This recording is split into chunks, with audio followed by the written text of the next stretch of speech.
मराठा आरक्षण के लिए अब 20 जुलाई से अनिश्चितकालीन अनशन पर बैठने वाले हैं पाटिल साहब। अब वो कह रहे हैं वो जल्दी मुंबई पहुंचने वाला हूं और अनिश्चितकालीन अनशन का ऐलान कर दिया। तो बिल्कुल पूरा राजनीति विधानसभा चुनाव देखकर ही हो रहा है। पहले मुझे विधानसभा चुनाव से ठीक पहले यहाँ की सियासत गर्म हो गई है। मनोज जरांगे पाटिल ने एक बार फिर से मराठा आरक्षण को लेकर सरकार को अल्टीमेटम दे दिया है। जरांगे ने कहा है कि अगर सरकार 13 जुलाई की रात तक आरक्षण देने में असफल रहती है तो 20 जुलाई को आंदोलन फिर से शुरू होगा। आरक्षण को लेकर छिड़े बिल्कुल राज्य के अंदर ओबीसी बनाम मराठा की लड़ाई चलेगी। और देखिए अभी जो लोकसभा के चुनाव हुए उसके अंदर भी पर्दे के पीछे रहकर जिस तरीके से छगन भुजबल ने ओबीसी समुदाय को उकसाया है, उन्होंने तो एक इंटरव्यू में सार्वजनिक रूप से कहा था कि ओबीसी का पक्ष सरकार देख नहीं रही है और मराठाओं के हितों की चिंता कर रही है।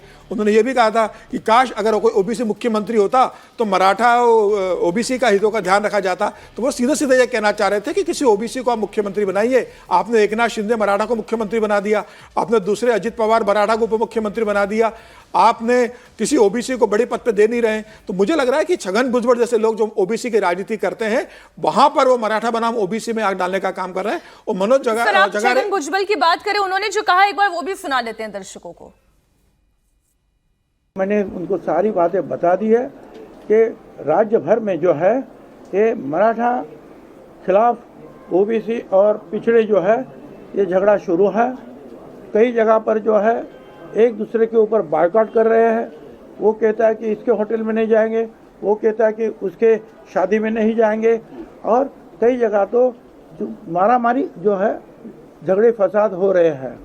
और हो सकता है ये अगर ऐसा ही बढ़ता जाए तो एक दिन जो है राज्य में जो है बहुत बड़े पैमाने पर जो है आगजनी हो सकती है, जाने जा सकती है।